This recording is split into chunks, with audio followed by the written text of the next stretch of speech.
Greetings and welcome to another episode of Kyusho Korner. My name is Mish Handworker. I am your host today. I am with Thomas Lee. He's one of my students. Today we're going to go over knockout revivals, or you can call them a head revival, or head wake up, or neurological revival. Doesn't matter the terminology, it's all the same thing.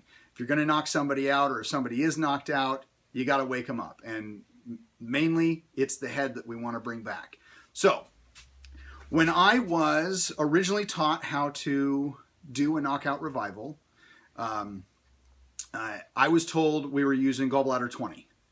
Now, if you watch a George Dillman tape, specifically tape 5, I've also seen him do this in live seminars when he talks about revivals.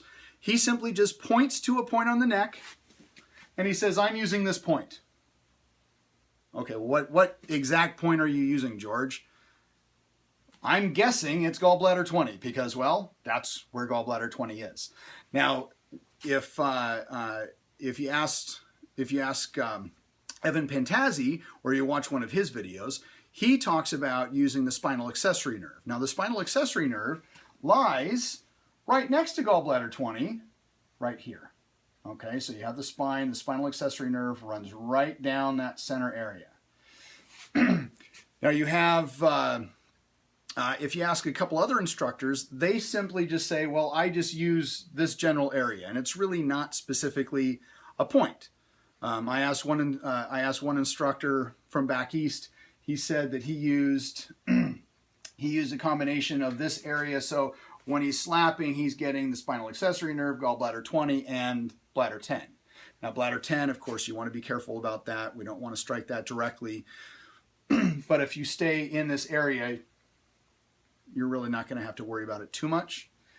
Now, regardless of what point you're using, this is the area that you want to be slapping, and you want to be creating a 45-degree up and in the head and around type of motion.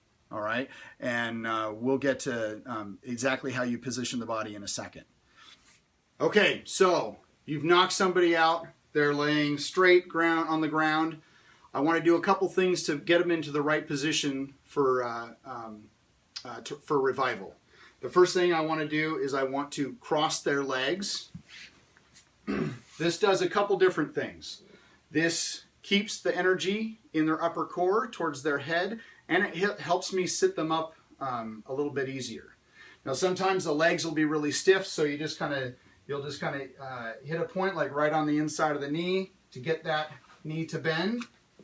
Okay, you cross the arms, help the core help maintain the core, and then I don't know if they're wearing a nice big gi, you can just grab the gi, pull them up. That's fine, but you know, we're wearing t-shirts today, we're not in our gis, so I'm simply just going to grab the back of the shoulders around triple warmer 15 and sit them up. Now when I sit them up, I'm sitting them up going into my hand, and I'm going to support the chin. And we'll be showing you that in a second on the different view. Then I want to come up here and I want to support his back. So I have his chin supported and I have his back supported. If I'm going to do a knockout and I activate and I hit points on one side of the head, I want to revive on the other side of the head. Okay, so if I hit him here, I revive here. If I hit him here, I revive here. Okay, so always revive on the opposite side of the body that was struck for knockout. Always remember that. Now, when I support this, I want to take the area and I want to slap 45 degrees in and up and towards the head. So I slap and around. Now, you have different instructors teach different things. Originally, I was just taught to slap and rub, slap and rub. Okay? Evan Pantazzi teaches specifically to slap and then go up and around the head, and to do that at least 3 times or in sets of 3. I actually think that that's a good way to do it. You get a really good revival in that sense. I think it's a little bit more efficient.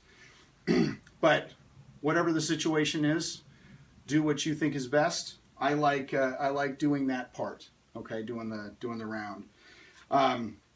You'll notice sometimes on different videos, different instructors will come down and they'll slap the back and then bring that up. What they're doing is they're actually bringing that energy up along the bladder meridian into the head to help wake up. So if you have somebody who's out that's gone out pretty deep, you can do that. If I'm slapping here to wake them up, I want to slap on that same side. So I'll slap, bring it up, and around, just like that. Okay. To give you a better angle on how to support the chin, I'll show you from a different side. I'm here. When I come around, I put his chin on my forearm, and I'll put my hand here, and then his head is against my shoulder. So then I'd be slapping up and around. Okay, so I've got my back, I got my legs supporting his back, I've got my his chin on my forearm, and his head against my shoulder there. So he's nice and secure. All right, so there you go. There's your head revival in case of a knockout. When you guys are playing with head points, you're going to have a higher chance of knocking somebody out. So knowing how to revive the head, doing a head knockout or a head revival is extremely important. So make sure when you play and have fun that you're very, very safe. I hope that this video has helped you. And remember, always be good to your uke. That's why we have healing videos like this. I'll see you on the next one.